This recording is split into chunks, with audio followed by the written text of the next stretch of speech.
Everyone, and thank you so much for coming. I didn't realize we have a mic, so thank you, Katrina.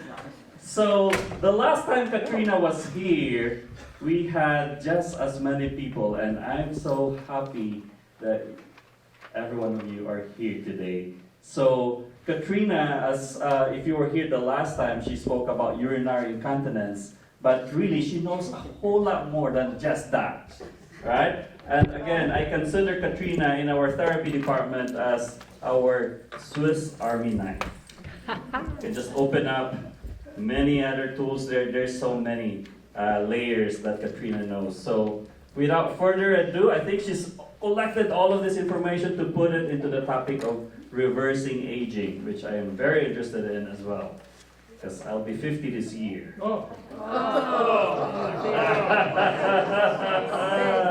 Yes. All right, so let's give a big hand for Katrina Richter. Well, hello. Thank you for coming. Can everybody hear me at this volume? Yes. Okay, great. Okay, so I thought I would try to catch your eye with aging. Now, I'm not sure there's any huge secrets in my presentation, but my general frame of reference in life is to look at everything from a global perspective. So as we are entering into what we call the golden years, I think you have to think of it as a proactive experience. So the people that I feel are judged as looking aged generally are not taking care of themselves as well.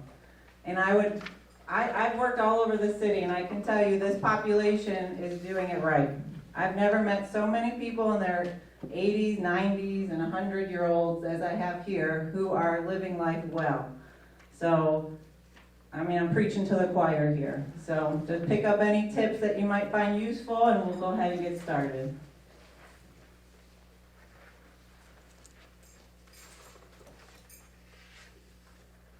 Okay, so I didn't put a ton of stuff up there, but I am from Ohio. I graduated from Ohio State. Yeah. I mean, the Ohio State.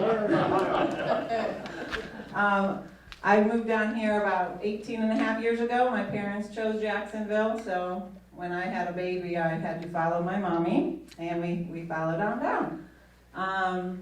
I really just love learning, so these opportunities give me a chance to fine-tune my skills and think about things that you guys might find interesting, and help me use the computer and PowerPoint and the copier and the printer and all the things I don't like to do. Okay, before we go into what the acronym stands for, I thought we should just talk about what healthy aging looks like. Does anybody want to demonstrate a handstand real quick? Okay, so good old Abe Lincoln. He said, in the end, it's not the years in your life that count, it's the life in your years.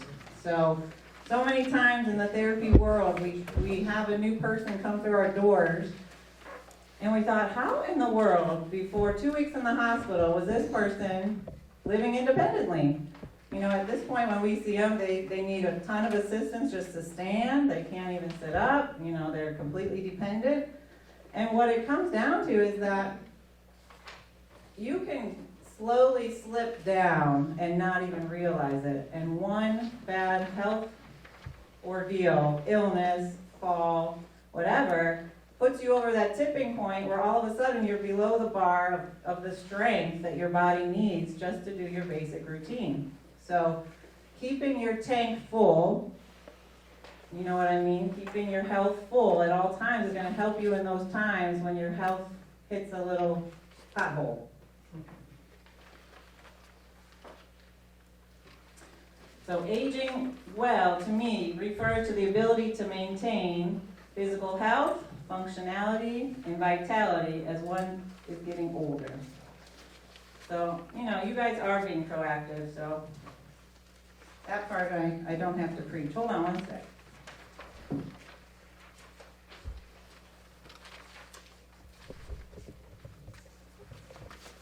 I thought I could reach, but I don't know if I can. I think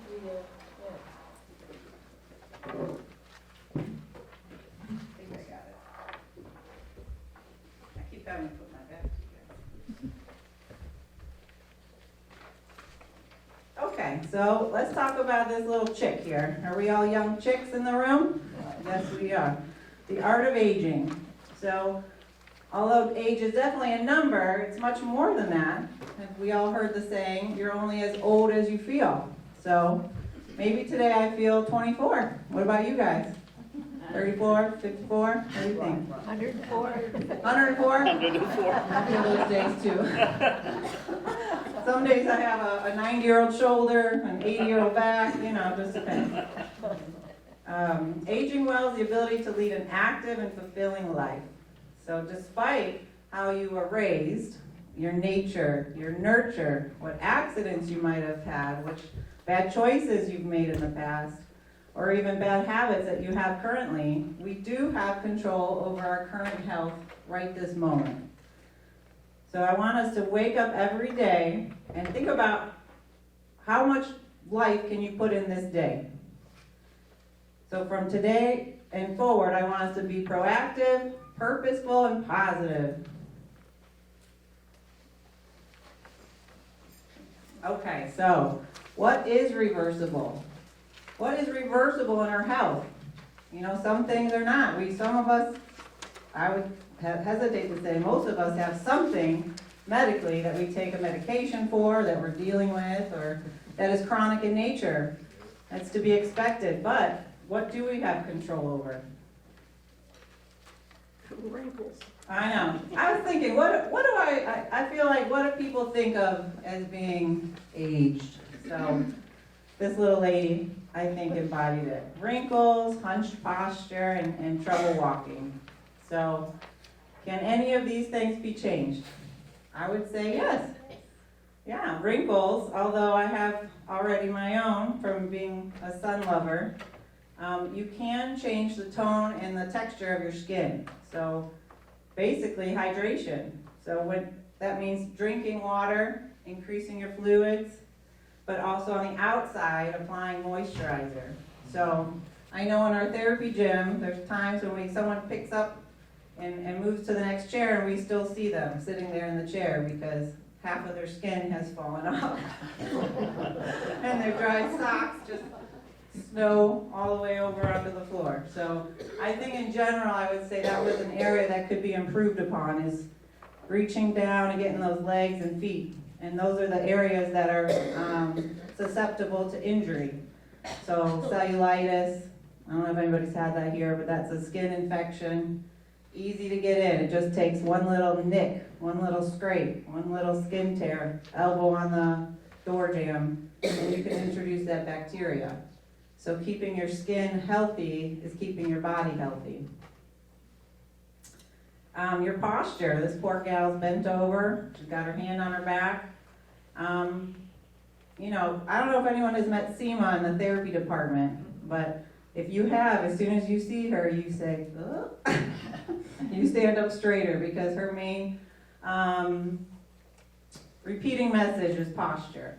And our posture greatly affects our health. Anytime you have any angle of your head and neck in that forward plane, you're changing your center of gravity.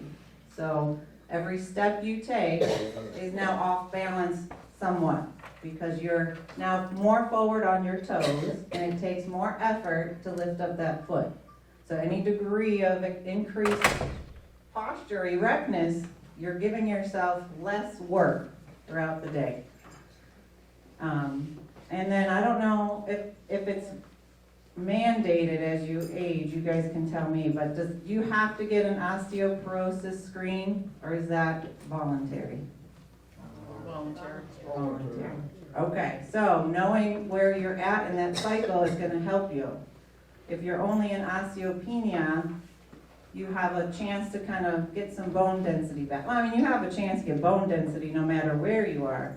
But knowing if you have osteoporosis, you need to take extra precautions on your bone health, making sure you're very careful about falls, working on your posture.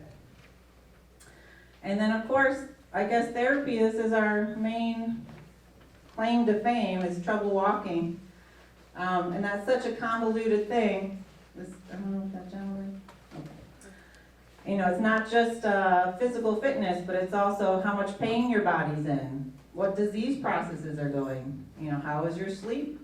Do you have any dizziness? Is your vision impaired? Do you need to wear hearing aids? Lack of proper hearing and vision actually are one of the 3 things I believe Lex calls the tripod on having proper coordination and balance. Okay, so let me explain my acronym. How do we reverse the signs of aging? R is regular exercise. E is eat nutritious foods. V, vibrant social connections. E, engage in mental stimulation. R, restful sleep. S, stress management. And E, embrace positivity. All right, so starting with exercise.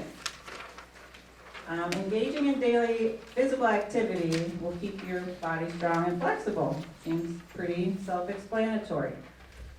Keep your movements simple even. Walking, someone said they're missing line dance for this, so I'm sorry about that. I'll put you to work here in the corner if you want. And then I included in the, I think it's the next page, I kind of messed these packets up. Do you guys have the Vickers exercise calendar next? No. Okay, it might be the next page. It's in there somewhere. Next page, okay. So I wasn't sure, you know, if you guys have easy access to seeing what is available, but both campuses have a pretty full schedule of ways to be active.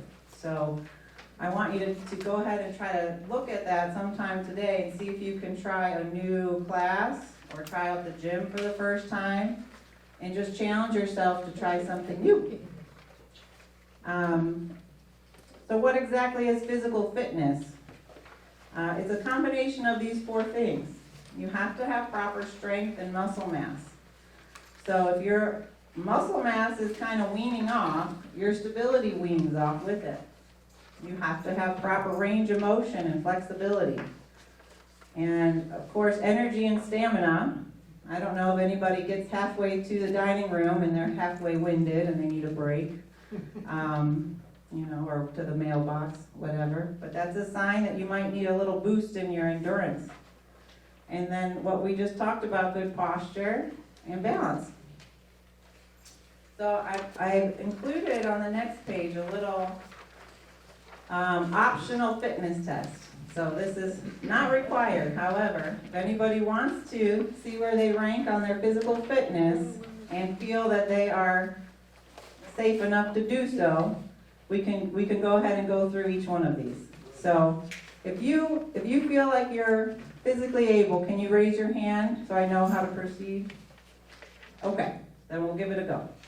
All right, so the first one is the sit to stand test. I'm going to take my timer. You're going to get yourself in a good sitting position with both feet on the floor.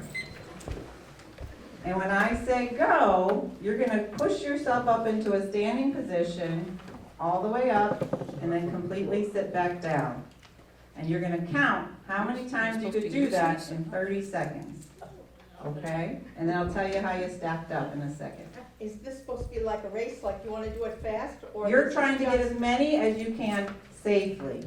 Don't substitute form to try to beat your next door neighbor.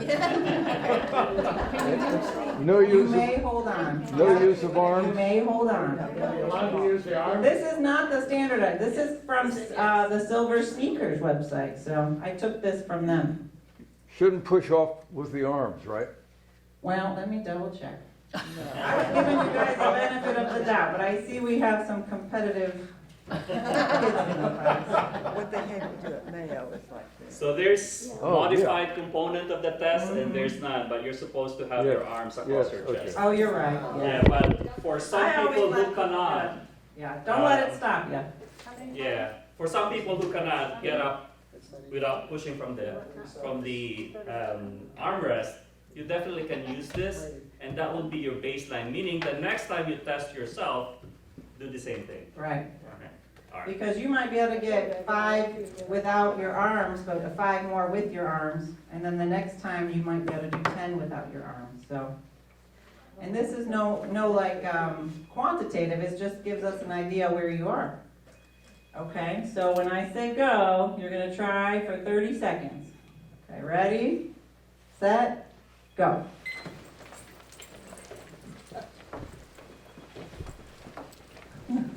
Wow. I feel like we're little Easter bunnies here. Looking good, guys. Please don't continue if you're dizzy or feeling lightheaded. We like business, but not this way. Okay, 5 more seconds. Okay, and stop. All right, does everybody have their number in their head? Let's see who's got the most. All right, let's Not see. me, So sure. raise your hand if you had more than 10. All right, keep your hands up. Put your hand down if you didn't meet 15. So everybody did 15 or more. Who did 17? Okay, who did 20? All right, we're getting down 22. You got, what's your number, sir? 27. 27. Nice. The king of the citrus stand right there. All right, so for an average adult from the ages of 60 to 79, which maybe we're a year or two older than that, you should be able to do 10 to 19 reps. So I think, seemed like everybody was there, at least 10. And if you want to, you can always try again in a week or two after you've done some work.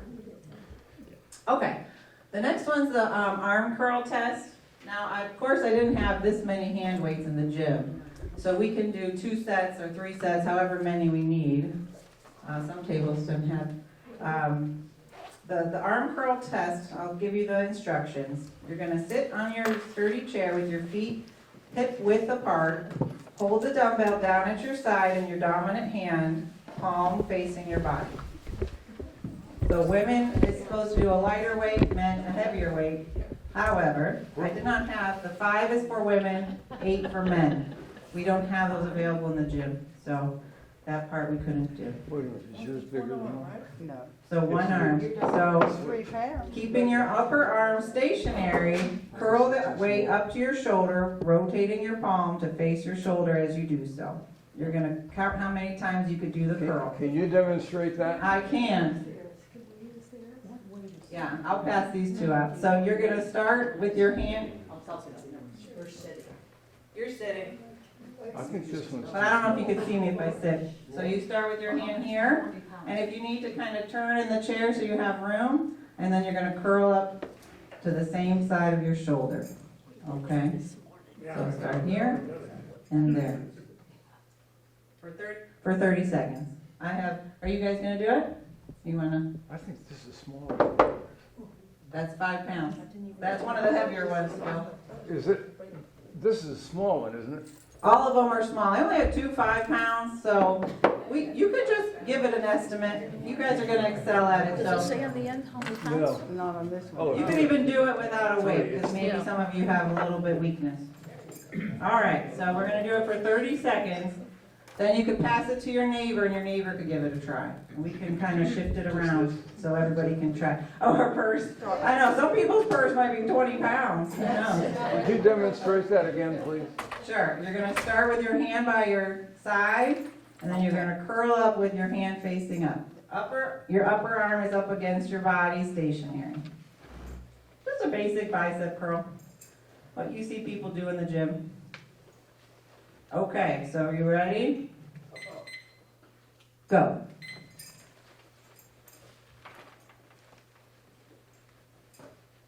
We have overachievers in the room. I know, you guys.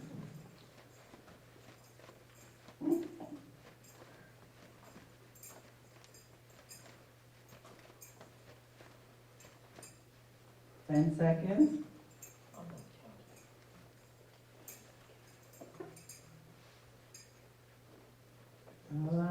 Stop. Okay. Keep your number in your head. Let's switch it to anybody who didn't get a turn. Can I switch that for you? Anybody wanna try? I got one here. Okay, I'll get you two. I have this as a 5-pound Phil used. Does anybody wanna try a 5-pound? I will. Okay. You've got a 3 right here if you want it. No, I want 5. Atta girl, Is Roseanne. there anyone that has an extra one? We have a couple in the back that didn't get a turn.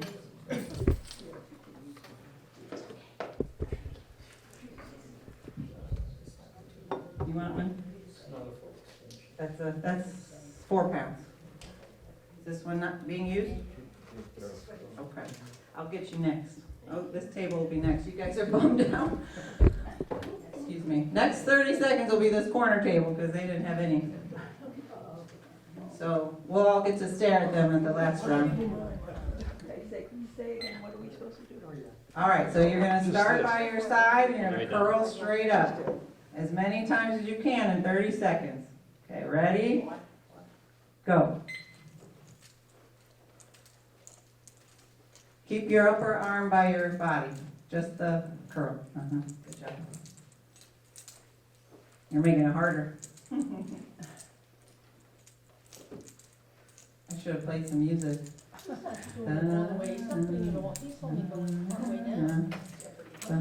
all I could think of.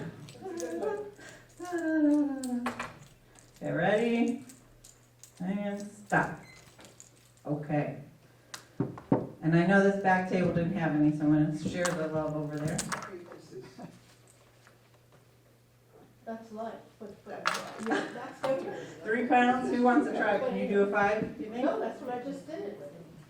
Yeah. Does anybody need one? There's a 3 pound here if someone wants it. Okay. Did anybody want to turn that did get one? That's 3 pounds, you think that's okay? Okay. Okay, after this we'll move on. One more round.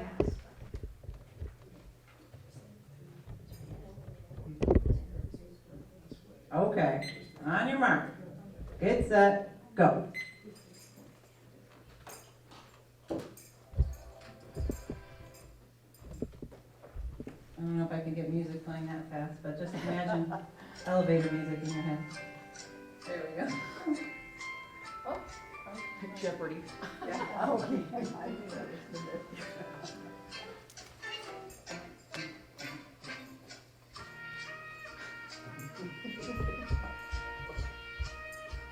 Okay, stop. All right, so we'll see the winner on that one. What do you think would be average? What's your thought? 15. 15, that's a good guess. 11 to 22. So did anybody beat 22? Ooh, okay, did anybody beat 30? This corner over here is just kicking booty over here. All right, what about 35? All right, he's winner number 2. You'll have to be my model many? up here. 53. 53. All right. I'm not sure I can even move my arm without a weight that fast. Who said that? Superman over here. Yeah, but he's not extending it. Well, that's okay. He's going, We're gonna move on. So the chair sit and reach, that's next. So this one's your flexibility. Now this is not timed at all, so it won't take as long, but you're going to sit with your hips square, and you're gonna stick out a foot, and then you're gonna take 2 hands and see how close can you get to touching your toe without bending your knee. Can you rest it on the floor or do you? No, you need gotta hold it out. Backing up? According to this test. I mean, you could try it on the floor, it's still good to know your but flexibility. one foot's on the floor, the other one is the one. One's on the floor, yeah, you could check each foot. No, some people could go all the way past, I can get a little past, but, But don't let your knee. yeah, pretty much.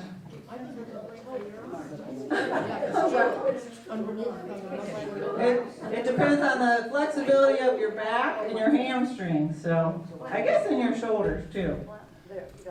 So, for this one, average, you should be within 4 inches of the toe, 4 to 5 inches. Some people, it says 4 inches to the toes to 5 inches past the toes. And that's average. So we're a little subpar on that one. Oh, yeah. The average is 4 inches from the toes to 5 inches past the toes. So that is, I think I could get past, but I don't think I could get maybe a hand over there. But Standing up, if we're sitting there like well, we've got a rule follower in the back there. Okay, here we go. Last one. Just kidding. There's 2 more. Oh. Okay, I actually can't do this one because I have a shoulder injury. Does anybody have good shoulders that wants to be my model? Lex, come on up. Okay, so you're gonna put one hand like this, and one hand, I can't even do it, up as far as you can. And see, yeah, see how close you can get. Oh, Roseanne. Look at Yeah. Roseanne. Look at you. So Lex is demonstrating. Woo, we got a winner. Roseanne. Chicken dinner. Look at these flexible ladies. Wow. Yeah. I didn't. And is it the same in both directions? One is more flexible? Yeah. Usually your dominant arm is less flexible. Roseanne, were you a gymnast? Were you a The women gymnast? seem to be kicking booty on this one. Why do you think that is? I always wanted to take gym lessons, and my mother would let me play the piano. I thought, no. Now, do they carry more of the weight around the house? Well, I'll have to look on the statistics about that, but we gotta have a category where we're better at something. Okay, and then this one is definitely March in Place is a little bit of a physical challenge. So anybody who has any balance issues, let's sit this one out. Only the few of you that feel very sure of themselves, because I don't want to cause any problems. But this is for 2 minutes. It's a pretty big one. You're going to try to lift your knee up to thigh level. You're going to march in place. Ooh. Like you can hold the chair? You can hold the chair. Please hold the chair. My goodness. I mean, I'm sure the rules might say you shouldn't hold the chair, but I'm going to say hold 2 hands. It's pretty hard, especially for 2 minutes. Especially when you wear pants that don't have any stretch in them. So are we counting? I'm going to do the 2 minutes. You count how many? Yes. Wait, Yeah. so is this 1, Yes. 2, Uh-huh. 3? It is. Okay, ready? Go. We're in the army now. Good. All right. Please, if you feel faint, discontinue. I'm going to use good sense here. You guys are doing great. We're 23 seconds in. You still got a lot of time in there. Gabriella's already struggling over there. Good. So one leg harder to lift up than the other? They're the same? Yeah? Look at her, she's going for it. We got a step aerobics gal in the back. That's only 49 seconds. Are we there yet? I know, you guys have walked a marathon so far. We're almost to Publix by now. Take you 1 minute to double it. That's what you can. You guys want to stop? That's 1 minute, 4 seconds. I know. Well, we got 1 minute and 10. This is long. I never stood here for 2 minutes looking at people marching before. I know. That is really long. It's a good cardio. I guess if you could even do it for 2 minutes, you win. 1 minute and a half. You get to have an extra dessert if you finish. 2 brownies tonight. Maybe even an extra glass of wine. 15 seconds. Woo! Getting hot in here. 10.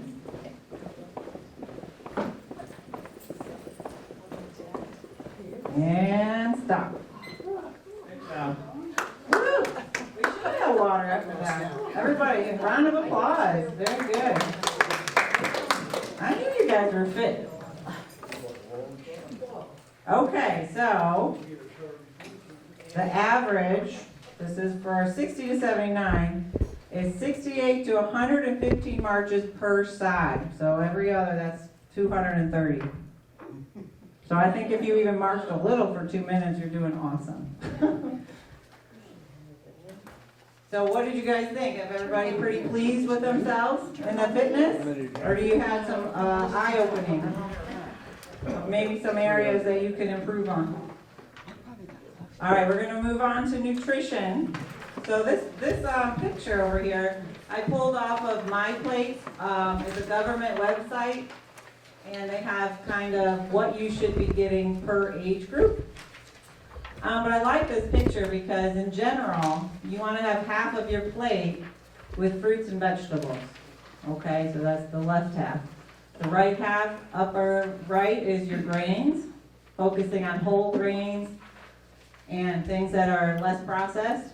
And then your bottom right is your protein choices. Okay, and then in the corner, of course, are your beverages. And they include soup Where's for dessert? liquor. I know. See that in there. Life's uncertain, eat dessert first. I mean, I agree with that. Where's the evening cocktail? Yeah. I think it's in the corner. It must be that Bloody Mary right there, that red one. You gotta eat your veggies first. Put them in your cocktail. The last exercise we did, Mhm. is that, how do you relate that to your age? Well, all of these were fitness tests for the older generation of, I mean, the results were 60 to 79. So if you're over 79, I don't have the statistic for that. Is that total, both coming two together? No, so you would double that. So it would be 230 to 120 is average. But of course, every decade it goes down probably by at least a fourth. So if you're in your 90s, I would say 50 steps to 100 steps. It doesn't have to. No, but that's average. So we're exceptional here, I already know that. Okay, let me go back real quick. So some of the chronic things that you do have control, this is one of the areas that are reversible. You have control over chronic conditions like high blood pressure, diabetes, and heart disease. I think when I read people's chart reviews coming in from the hospital, I would say over 75% have one of these, if not 2 or 3 of these, because it's just so common. So having the ability to lower your medication you need or symptoms that you have from it would be huge in your life. So I want to go over some of the fun facts that I picked up. It's nothing like you might have heard already, I'm sure, because this is not like new information, but let's do a little review. Yes, I ma'am. have a question. You said you have control over blood pressure, diabetes, and heart disease. How do you have control over the heart disease? Yeah, I agree. Well, you have control over managing the symptoms of it. So with greater cardiovascular health, you can lower the amount of medication you might need and the symptoms you have from it. Oh, okay. All right, so you want to choose some foods with little to no added sugar, saturated fat, and sodium. So all the good things. We've got to limit those. And you want to think about whole foods over prepackaged foods. And I'm sure you guys realize that, but I added it in. Your taste buds are different as you age. So the last to go is your sweet taste. So you can taste that the most, and that is why people tend to eat their dessert first. But also in salt. So salt and sugar, those actual physiologically stay stronger as you age. So you can look for alternatives, stevia and monk fruit and all of those sugar-free choices are good. I'm not, maybe they'll come out that they're cancer causing, we don't know. Because every new one that they say is the best one is, They get you one way or another. 10 years later it's the worst one. So getting enough protein, this is a very big one. I want us to mentally highlight that one. So men over 70 should have approximately 81 grams of protein per day, and women 57. So I just said a serving of chicken is about 27 grams. So, you know, if you're only eating a little half cup of oatmeal for breakfast with a cup of coffee, I don't know, that might have 1 or 2, 3 grams of protein. You go for lunch, you have a salad with a cup of soup. That's probably only got 5 or 6 grams of protein. So, you know, if you're not purposefully choosing things that are high in protein, you could easily, over the course of a week, shortchange yourself quite drastically on your protein. So it's what's giving your muscles the ability to build and also to maintain your body mass. You've said a couple times, I think you like soup. And I like soup, but it's so high in sodium. Yeah, it's true. I don't know why I have soup on the brain. I think because that picture was up there that said soup. Do you guys, do they serve a lot of soup here at Vickers? Yeah. And would you say on average, is it over salty or just regular salty? Over to regular? Okay. Well, anyone with heart disease, you gotta watch it because it helps you retain fluids. So I myself have Meniere's disease, which is an inner ear condition. And every time my fluids in my body are up, I have more symptoms. So it's not just heart disease. What were you gonna say? Where's the best way to get protein? I mean, what kind of foods would you Yeah. recommend? It's all I know is that meats give protein. Well, the lean meats are what they recommend. You know, limiting your red meat, increasing your fish. Fish is probably the most healthy option because you get your omega-3s and all your healthy fats in there. But don't forget beans, lentils, legumes, eggs, healthy dairy, Nuts? nuts. Yeah, I mean, yeah, nuts. And even a glass of milk, I don't know off the top of my head, is 8 grams of protein. So if you just drink a actual cup of milk, if you're not lactose intolerant, that helps boost your meal right there. So also don't forget about health shakes. Health shakes, you know, like Ensure, and they have a low sugar one, Glucerna. So they're man-made protein, but still protein is better than no protein. Okay, so I guess in the next one I put in there about potassium, calcium, vitamin D, dietary fiber, and vitamin B12. So I didn't do a deep dive on that, but really what you want to think about with your nutrition, your minerals and whatnot, is that if you're eating your fruits and vegetables like you should be, you're probably getting them already. But then again, if it's okay with your healthcare professional, there's tons of supplements, you know, vitamins you can take to fill in the holes. And then I don't know, how many people feel less thirsty than they used to? Or they just don't think about drinking? Yeah, a couple people. Well, as you age, you actually lose your thirst. It's not as important. It's not on the top of your mind, like you don't get hot, your sweat glands don't perform as much as they used to. So you have to be more purposeful. So when you're thinking about drinking, don't forget you want to limit the salt and the sugar. So the things like V8 juice has a ton of nutrients, but also has a ton of sodium. So you just want to be healthy with what you grab. They have so many bottles now that have like little levels, like, come on, you're almost there, you're halfway there, you're doing a good job, blah, blah, blah. You can see. What's a healthy drink for? Well, I think if you take your body weight and half it, that many ounces, you should have in water or water-like things. So if you weigh 150, 75 ounces of water, easy now, is a rule of thumb.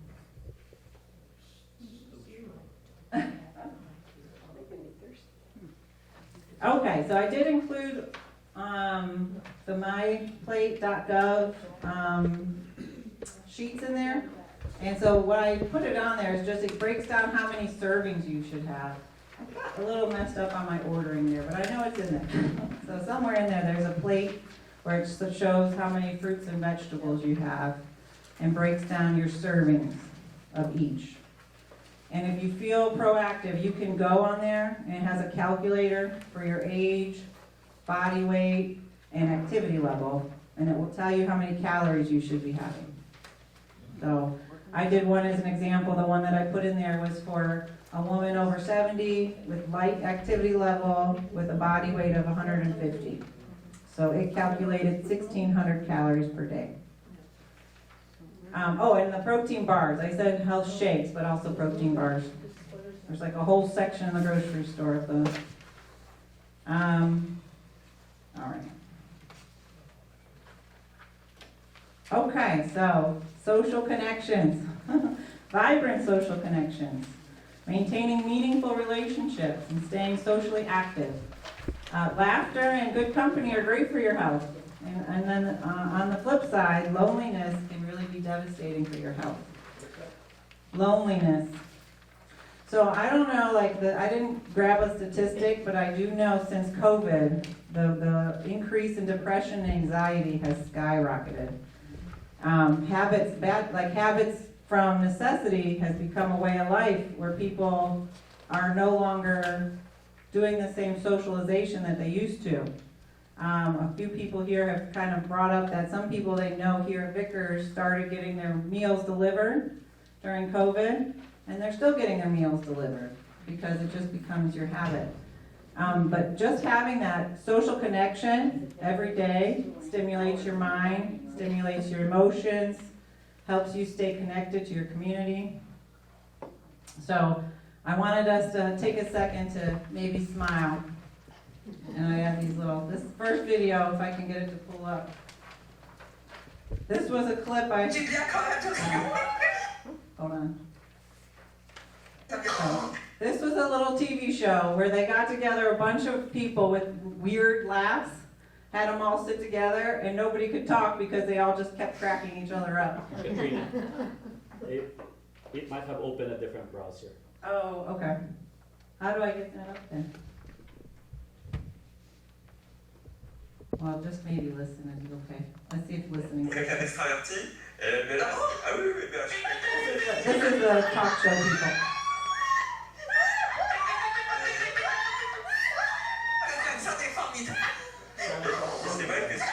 Snort.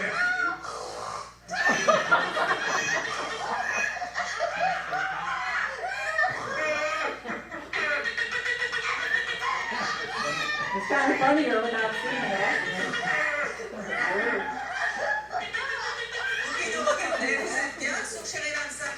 Okay, there was like a horse in there, and a pig, and a chicken. They were all people.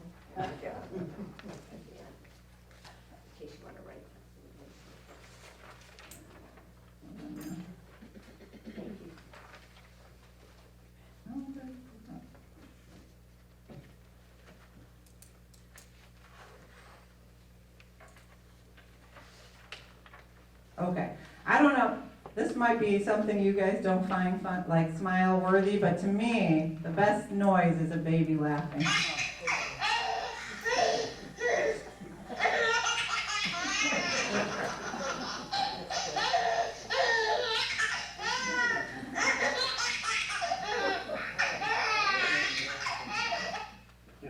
I tried to get that as my ringtone one time. I thought, what's a better way to make you smile every day? Okay, so the risks of not getting enough social interaction are actually quite drastic. It increases your risk for premature death, dementia, heart disease, and stroke. I didn't want to focus on those with statistics. What I wanted to focus on was how can we increase our social connections. I think basically, I would say the people here are already doing it. You're already getting out of the house and you're interested in your community. So maybe think of someone in your circle that you can maybe nudge, that maybe you noticed isn't interacting, seeming a little withdrawn, maybe a little lonely, and make a point of asking them to hang out. But I came up with some ideas, so some things that you can maybe enrich your life with. So actually schedule it. So not just say, hey, how are you? We should get together sometime. But say, hey, are you available next Wednesday? Make it a plan, put it in your calendar, and actually put it on paper. Adopt a pet. So that not only gets you interacting with a cute little friend, it also helps you get outside, walking. People love to pet your pet, all those good things. Get moving, try to schedule a walk with a friend or try a new class with a neighbor. And then just, you guys, everybody tells me here how much you do this, so I'm preaching again to the choir, but talk with your neighbors. Reach out with a happy hour, a block party, or a potluck. And I know you guys do that because you tell me you do it. Connect spiritually, so that's a good avenue to find like-minded people and caring people. Reach out to your church or any kind of spiritual connection you have in the city or at Vickers, and look for ways to be involved. Here at Vickers, I'm sure they have classes. I know they offer art classes, and I'm not sure how many, but I did include in the packet an activities list. So I wanted you guys to have a quick reference if you were wondering what's here on campus. So I included that on there. And then, of course, volunteering. It keeps your mind engaged and keeps you feeling that sense of purpose after retirement. Does anybody here volunteer? Or know of some good places? Yeah, I knew we did, but yeah, a lot of you do. There's quite a few places here at Vickers to get involved. Okay, so what about our minds? Engage in mental stimulation. So we have to keep our minds sharp just like our muscles sharp. A well-exercised brain is a happy brain. Okay, so what exactly are the components of cognitive function? I listed them out so we can think about ourselves and if we're up to par. Good focus and concentration. So are you constantly finding something else to focus on when someone's talking to you? Are you looking at that dog that someone brought by to pet them? Are you able to continue a conversation and stay engaged? Efficient cognitive processing. A good example is if someone asks you to do something. Say, I don't know, you're on the phone and your doctor says, be there on Tuesday at 5 o'clock, don't have any food, and do your blood work.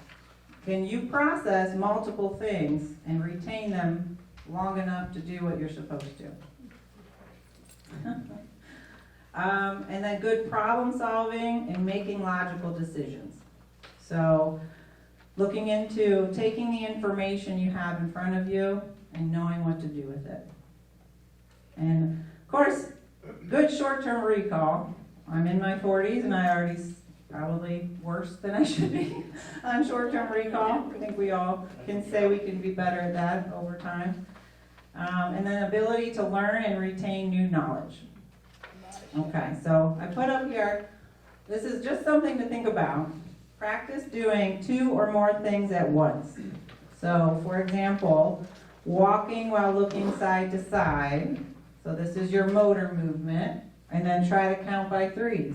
3, 6, 9, 12. You're engaging multiple parts of your brain. Okay? Increasing mental flexibility. I'll be watching you. Or naming items in a category while you toss a ball or something, pair of socks or something. But generally a motor task and a thinking task. And it really can help your flexibility of your brain. All right, so if you want, this is your little quick test, like I did with the other things, with the fitness. I want everybody to participate if you want to, of course. This is a quick recall on the one side, and then the next one is a little abstract thinking. So I'm going to tell you the 3 items, and then I'm going to take it off the screen.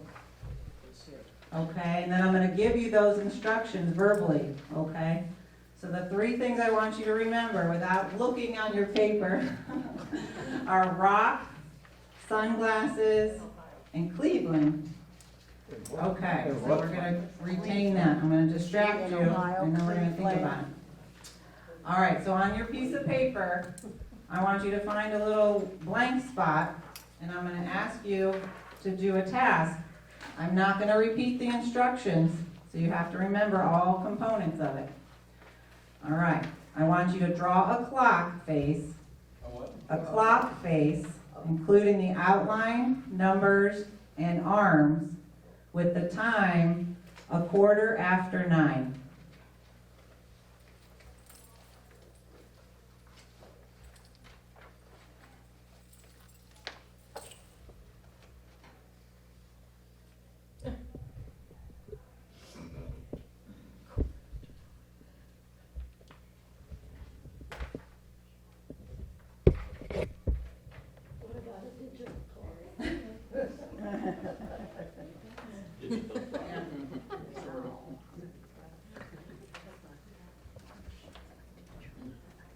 Okay, now look at your work. Does it look like a clock should look?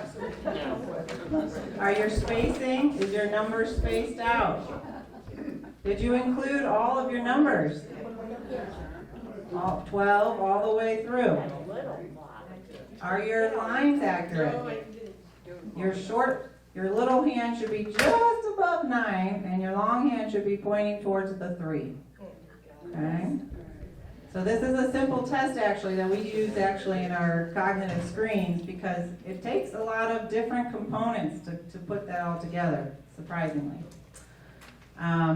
Okay, now that I've averted your attention, do not look at your papers. Eyes up, class. What were those 3 words? Very good. I don't know why, I must have been thinking about hometown. Cleveland rocks. Cleveland rocks. But you don't need sunglasses. I know, I had to think of something different. Okay, you guys did great. All right, so sleep, restful sleep. We want to prioritize our sleep because it's when our body does all its repair and rejuvenation. All right, a well-rested body is a youthful body. I know that you guys have a council that, is it at 3? Am I pushing on it? 3:30. 3:30, okay. I'll make sure we get out in the next few. Okay, so we also want to talk about the sleep position. These papers, like I said, some of my pages are out of order, and I added the next 2 slides after I printed. So I shoved them in there. I thought it would be interesting to kind of look at the sleep cycle. You know, when you have to get up to go to the restroom more than 3 times, you are disrupting the quality of your sleep. Okay, so just think about that. At some point, your body's waking you up to use the restroom, and you're probably not getting into that deep REM sleep. Okay, so when you doze and wake up, you're not doing the job that your body needs because it has to be in those stage 3 and 4. So a whole cycle takes 90 to 120 minutes. So, you know, the first one we can go in and out, that's called dozing, light sleep. And then stage 2, you're getting into a stable portion of your sleep, and this is when you start to take a couple attempts to be aroused or whatever, woken up. And then when you get to stage 3, you're in a deep sleep and your growth hormone is released. This is when some of your body is doing the cellular repair. Growing my hair. You're growing your ear hair and your nose hair and all the things we don't want to grow. But that's actually, you take your day and you process your thoughts and memories, and it gets dumped. What isn't needed is dumped. What is needed is stored. Your body takes away all the cells that were used up and whatever. It does the cellular repair. Of course, and then the last one is REM, when you dream. So if you're not getting that full cycle, you know, you're just waking up not really fully rested. Question. Yes, sir. What about sleep aids? Like medications or what? Well, medication or something lighter than medication, whatever. Yeah. Well, I haven't done a whole lot of research on how that affects going through the cycles. I have heard the medications keep you in the stage 3 and out of the stage 4, that you don't ever get into the REM phase as much. I don't think that's true of melatonin though, because your body produces melatonin. It's just kind of help you feel that drowsiness, so your body knows that it's the nighttime. What about sound? Sound, like Sound. quiet. When you go to sleep, you have sound on, and the sound continues all night long. I think that's a preference of person to person. So, you know, when people live in New York and they can't sleep in a quiet room, They're so used to the noise. Some people need absolute quiet to sleep. So I think you guys can kind of know your own body when you sleep the easiest. I personally sleep to a continuous loop of rain sounds. So I'm a light sleeper, so I get woken up easily without it. Some people can't sleep unless it's pitch black and no sound, and they even wear a mask. They have other aids now where you can put masks on that actually have sound. They're coming out with some cool stuff to help. Okay, so let's move to the next one. How can you improve your sleep? Let's go through this as quick as we can. Maintaining a regular schedule. So going to bed and waking up at relatively the same time helps your circadian rhythm get set. So kind of think of that through. Probably you guys do that naturally. I would say most people have a routine, but just keep that in mind if you notice you're staying up late watching your favorite TV show, or the news has upset you and you're watching it from 11 to 12. Those things can disrupt your sleep. Think about what you eat and things that support your digestion. I would recommend, keeping about 4 hours from dinner before bedtime, just so you're fully digested. And no oily and spicy things right before bed. Reduce exciting substances. You guys can read into that what you will, but they said caffeine and nicotine and alcohol. So they do disrupt the sleep pattern. We've already talked about exercising regularly. It does in there say just give yourself some time for your heart rate to go back down before you go to sleep. Does anyone here sleep with their smartphones right by their bed? Yeah. So they say that's actually disruptive to your sleep. I don't know if you have a sleep setting. You can turn that on where it powers down and only emergency calls after a certain time. If you're addicted to social media or Facebook or Sudoku on your phone, whatever, it can keep you up later without even realizing it. Over at the health center.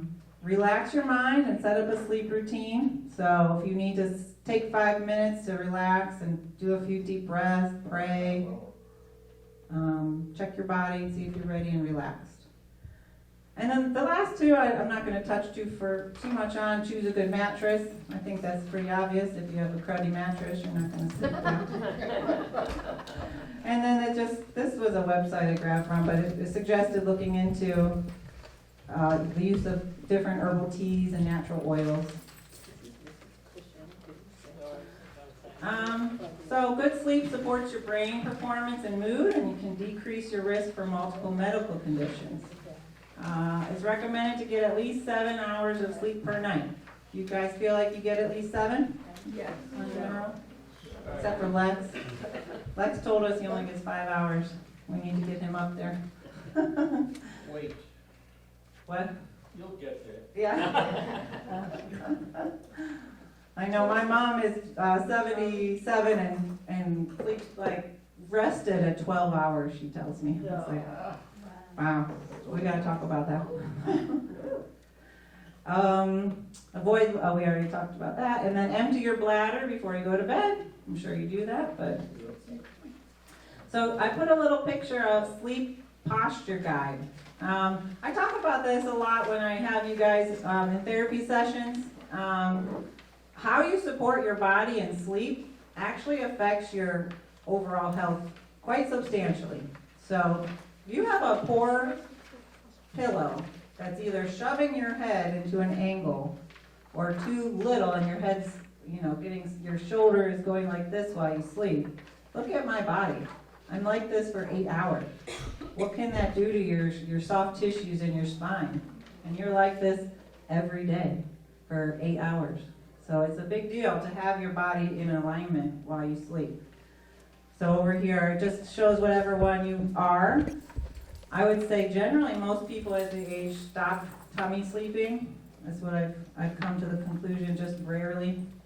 But back sleepers, you want to have a small and thin pillow. Ensure your pillow's not too high. You want to have your crook of your neck supported, but not your crown. So if your crown is pushed up, you're putting your neck in flexion. If you have any low back pain or hip or knee pain, you could put a pillow underneath your knees to support your lower back. It says to avoid this if you have sleep apnea, that flat position. Side sleepers, you want to have a thicker pillow, so you're trying to support that the length. You could actually look from your shoulder to your neck. How long is that? That's how thick your pillow should be. So that's how you want your head supported. And then again, put a pillow between your knees so that your knees and your hips are being aligned and supported. And then of course, if you want to pick a mattress that is supportive to you. I can't remember the statistic, but I think you're supposed to change every 8 years. Does that sound right? Your mattress? Something like that. But how many people have a mattress more than 8 years? Yeah, something you don't think about, but they wear out. So you'd probably be surprised how much better you sleep on a new one. Okay, so stress management, S in reverse. So I think that's good for any age, don't you? We all kind of take some time to get a hold of how we are in our stress levels. Does stress affect older adults more? I would say yes. Stress is a mental reaction to challenging circumstances. It's meant to be a helpful adaptation. It's your fight or flight response. But chronic stress can lead to negative health outcomes that worsen with age. Stress and inflammation are closely linked. Your cortisol is your stress hormone. So if you're constantly stressed, you're churning out cortisol, which when you release for long periods, greatly increases your risk for autoimmune diseases and decreases your immune response. And it also kind of keeps fat on your body. We don't like that. All right, so some normal, regular things that can cause some stress in our lives are chronic illness, caregiving responsibilities, loss and grief, loneliness or boredom, financial worries, major life changes, such as changing living conditions. So you guys, depending on how long you've been here at Vickers, has made that transition or may make a new transition as your health changes. Okay, so not every stress is the same in every person. So you have to know what your stress feels like to you, so you can be aware. So some of the most common ones: headaches, digestive issues, irritability, just ask your loved ones, heart palpitations, sleep disturbances, poor concentration, crying, and social withdrawal. Okay, I also know this page is not in the right order, but in your packet, maybe a page or two away, there's a geriatric anxiety scale. So it's just a 10 question one. If you want to take the time to do it now, I'll give you the time. But if we're worried about that meeting, you could do it on another time. But it gives you an idea of where you are. So answer honestly. Yeah, I know. I was printing and the printer kept putting a line through the pages, so I am not meant to be an office manager. Do you guys want to take the time or keep going? Keep going. Okay. So there's some apps that might help you with this. I don't know how many people have a smart Apple Watch, but I was told that there's one that it'll tell you how to breathe and you follow the circle and you breathe with a circle. And that's just being mindful. So thankfully with technology, they give you a lot of options now for helping you be focused, helping you recognize your breath pattern, meditation. All of those things, if you don't take time to do, are not going to happen. So this one I've been recommended by my coworkers called Calm. It's the #1 app for meditation and sleep. So it's free to set up an account, and then you pick what area you want to focus on, and they set you up with activities every day. I'm going to take you through a quick breathing activity. It shouldn't take long. It's called breathing in a box. So with breath control comes an awareness of your own body. So myself personally, back when I was going through the college application process, I was getting panic attacks. I was hyperventilating. So this was taught to me. But it's pretty common. So you're breathing into a box. Each one is a 4 count. So you're mentally thinking about this shape. So you inhale for 4 counts. Inhale, 1, 2, 3, 4. Hold, 2, 3, 4. Exhale, 2, 3, 4. Hold, 2, 3, 4. Okay, will you guys try it with me? Okay, ready? I'm going to start the count. The first part's inhale. Ready? Inhale, 2, 3, 4. Hold, 2, 3, 4.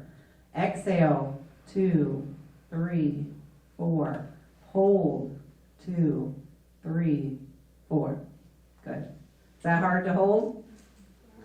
Good. No, but to Okay. repeat it a number of times, I think would get hard. Yeah. It's just like self-hypnosis.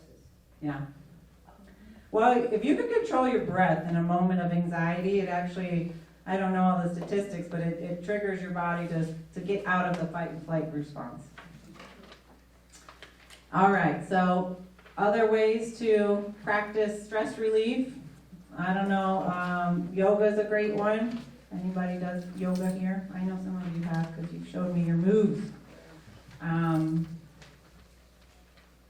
All right, so lastly, you're going to embrace positivity. So if you change your mindset, you have the ability to change your whole world. So how many of you guys have a friend who, once you hang out, you know that they're just going to be complaining? They're going to say, this chicken is dry. Did you see that server? She got their order before ours. Why is our food taking so long? They're just known to be looking on the downside of everything. So I would encourage you to look in your immediate circle and try to surround yourself with positive people. Don't hang out with me.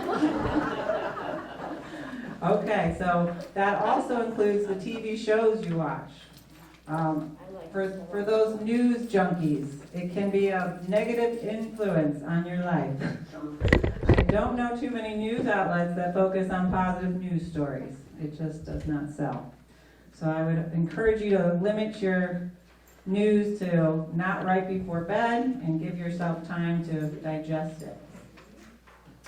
Find some positive things that you might like instead. So radio programs, uplifting TV shows, just put on